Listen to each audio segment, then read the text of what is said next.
everybody, and welcome back to another video on the Military and Surplus channel. Today we'll be taking a look at the question, what makes gas masks and filters obsolete? Today we'll have a 60mm filter, a cheek filter, and a ghost filter mask, just to show you why these can become obsolete. So let's get straight to the video. Masks and filters become obsolete like everything in the world, be it military or normal, civilian life. So these masks, not just these specific masks, all masks can become obsolete because of features, filters, or just the design of the mask in general. So the first thing we'll be taking a look at that can make a mask obsolete is the type of rubber used. So this mask is butyl, I believe, but the new M40 series, I'll say new, the older M40 series of masks is made of silicone, which means it requires a second skin to be more like strong against nasty chemicals or blister agents. So that will be a bad design because one, silicone is quite thin, two, it's not very resistant without a second skin, for example, and three, it sometimes just doesn't look good at all. So another feature that can cause a mask to be obsolete is the lack of anti-fogging measures or the lack of a tissue tube system or an oral nasal cup. So I don't have a tissue tube system, but I can show you what an oral nasal cup is with me at the minute. So this is the oral nasal cup. If you don't know what one does, it basically makes a seal around your nose and mouth. Sorry about that. So the air doesn't blow onto these lenses and make them fog up. But a lack of these, like this mask here, the 75M, couldn't remember the name then, as you can see doesn't have any, which means it fogs up like very bad.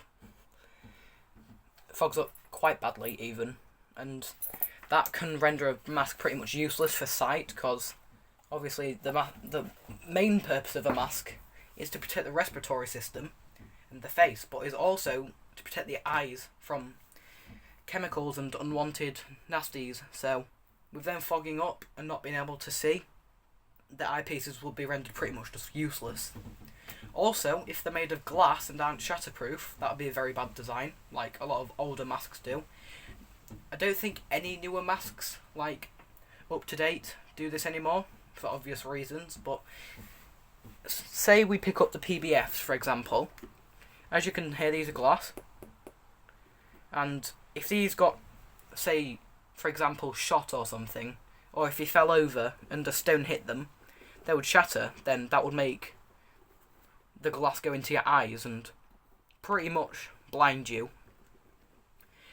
But if they're, for example, like the American N9A1s, these are just plexiglass or polycarbonate, I believe, or a strong plastic, so this also makes them quite shatterproof.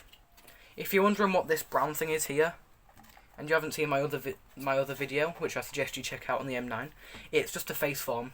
Also, if you don't know what a face form does, it basically keeps the shape of the mask from it folding in on itself, and basically makes it a lot easier to put on and off even. But going back to the eyepieces, I don't know if these ones are shatterproof. I'm not going to test it, just because these masks are getting rarer and rarer now. But if they were made by the Americans, I'm pretty sure they most probably would be shatterproof, as that's just a smarter idea. But anything that contains glass like these ones, or the PBF here, would be quite a bad design by modern day specifications. It would also compromise the seal, which I've said, especially on this mask, since there's no inner oral nasal cup. Just remove all the head harness and that. As you can see, that glass is the only thing that's keeping the mask airtight. That's not the seal around the mask, so if that shatters, you're either going to have to cover up one of your eyes with your hand to stop it, or hold your breath and run away from the zone as fast as you could. This is the reason why most masks nowadays are shatterproof plastic or polycarbonate, or plexiglass in some cases. filters can also render masks useless, like cheek filters. We all know how this crappy system went. Absolutely god awful. And also 60mm masks. Because with 60mm masks and cheek filters, nobody I'm aware makes new filters for them anymore. But if they did, that would just be a logistical waste pretty much.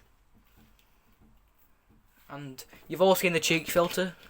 Again, if you haven't, just check out my PBF video. I've taken one of the filters out in that video and shown you what it looks like.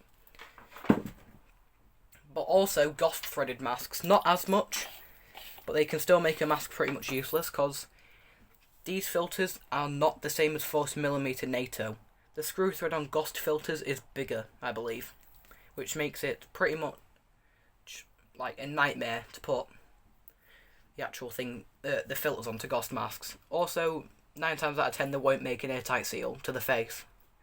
So, you would have to buy a 40mm Ghost to NATO adapter. But I don't see why you'll do that when you could just buy a normal 40mm NATO mask without having to go through the hassle of buying an adapter, then your filters.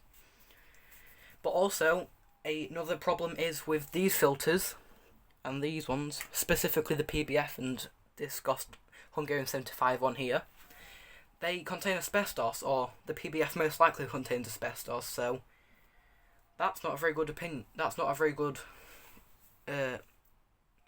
reason. I mean, not a very good thing about them. But I would much happily develop cancer in 20 years and instead of dying horribly in a nuclear blast. So I'd only use it in sort of one of them situations, but I would never use it apart from that situation. I'm not too sure about this filter.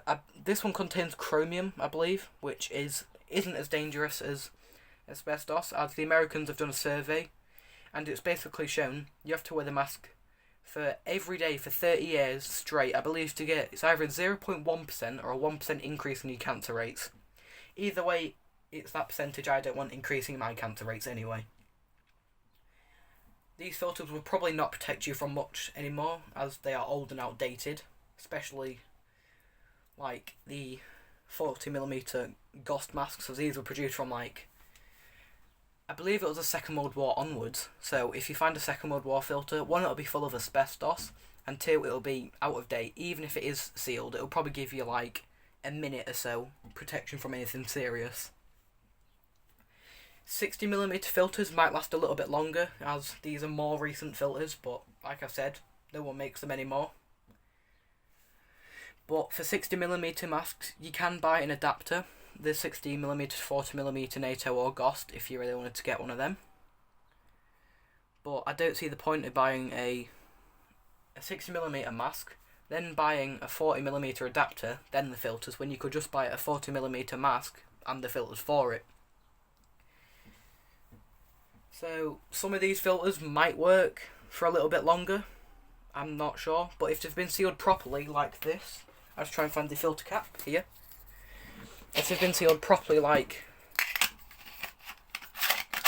this, and they've been in a plastic bag or any airtight storage, these will probably work for about an hour, I would say, max. That's getting quite, what's it called? Can't think of the word. Getting quite optimistic about it, but I still wouldn't use a 60mm mask for anything apart from nuclear war, or if I genuinely needed it for serious protection.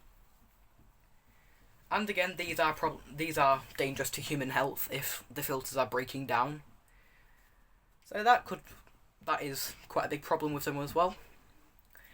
This was my video on what renders masks obsolete. Don't forget to like, comment and subscribe. Stick around for the next video, and cheerio!